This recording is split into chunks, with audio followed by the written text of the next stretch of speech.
আসসালামু আলাইকুম ওরহমতুল্লাহি ওবরাকাতু। সম্মানিত দর্শকবৃন্দ, আজ কথা বলবো তাবলিগ বিষয়ে। তাবলিগের অর্থ হলো দিন প্রচার করা। ইসলাম ধর্মকে প্রচার করাকেই তাবলিগ বলা হয়। ইসলাম ধর্মকে যে প্রচার করা যায় এর মৌলিকভাবে তিনটি দিক রয়েছে। এর মধ্যে এক নম্বর দিক হলো দাওয়াত ও তাবলিগ। দাওয়াত ও তাবলিগের মাধ্যমে দিন প্রচার করা হয়। দুই নম্বর হচ্ছে তালিম ও তাজকিয়া। তালিমের মাধ্যমেও দিনের প্রচার হয়, তাজকিয়ার মাধ্যমেও দিনের প্রচার হয়। তিন নম্বর হলো জিহাদ এবং সিয়াসত। জিহাদের মাধ্যমেও দিনের প্রচার হয় এবং সিয়াসতের মাধ্যমেও সিয়াসত অর্থাৎ রাজনৈতিকভাবেও দিন প্রচার করা হয়। মোহতারাম হাজিরিন, আমাদের ভুলটা হচ্ছে আমরা মনে করি যে কেবলমাত্র দাওয়াতে তাবলিগের মাধ্যমে দিন প্রচার হয়, এটাই কেবলমাত্র আল্লাহর রাস্তা। এছাড়া বাকি যে দিকগুলো আছে ওইগুলোকে আমরা দাওয়াত তাবলিগও মনে করি না এবং এটাকে আল্লাহর রাস্তাও মনে করি না। মোহতারাম হাজিরিন, এখানে অনেক প্রশ্ন থেকে যায় যে দাওয়াত তাবলিগ এটি তো শুরু হয়েছে দিল্লির মেওয়াত নামক জায়গায় মাওলানা ইলিয়াস রহমতুল্লাহি আলাইহির হাত ধরে। তিনি এই কাজটি শুরু করেছেন 1926 সালে। 1926 সালে মাওলানা ইলিয়াস রহমতুল্লাহি আলাই দারুল উলুম দেওবন্দ মাদ্রাসার শিক্ষকদের পরামর্শে এই কাজটি শুরু করেছেন এবং দারুল উলুম দেওবন্দ মাদ্রাসার শিক্ষক মণ্ডলী এটিকে সমর্থন জুগিয়েছেন, সাহস জুগিয়েছেন। এজন্য ইলিয়াস রহমতুল্লাহ আলাই তিনি এই কাজটি শুরু করেছেন।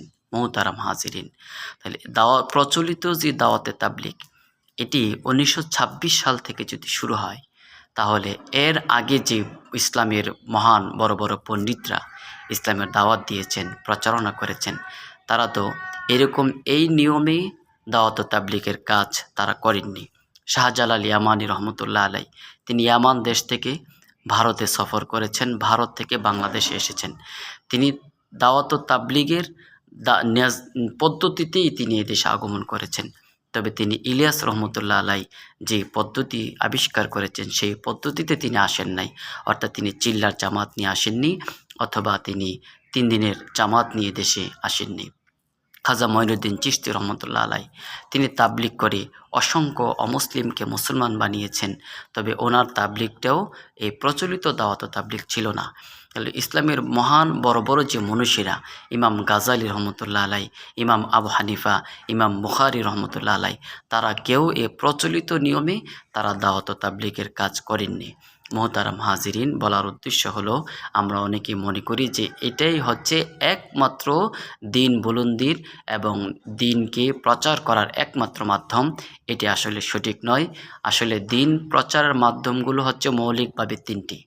দাওয়াত তাবলিগের মাধ্যমে হয়, এটা এককভাবে হতে পারে, জামাত সহকারে হতে পারে, ব্যক্তিগতভাবে হতে পারে, দলীয়ভাবে হতে পারে। যে যেরকমভাবে হয় এরকমভাবে যদি দিনের প্রচার করে এটাকে আমরা সমর্থন যোগাতে হবে। তালিম তাজকিয়ার মাধ্যমেও দাওয়াত তাবলিগ হয়। তালিম হয় মাদ্রাসায়, মাদ্রাসায় শিক্ষকরা ছাত্রদেরকে পড়াচ্ছেন, দিন প্রচার হচ্ছে, তারা শিখছে, তারা আবার বাইরে গিয়ে এরকমভাবে দিন প্রচার করছে।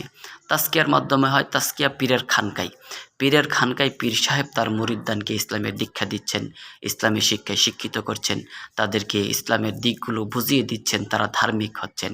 এরকমভাবে জেহাদের মাধ্যমে কুফুরকে মিটানোর মাধ্যমে কুফুরকে মিটিয়ে দিচ্ছে, দিন বুলন্দ হচ্ছে। এরকমভাবে সিয়াসতের মাধ্যমে রাজনৈতিকভাবে যারা দেশে ইসলাম প্রতিষ্ঠা করতে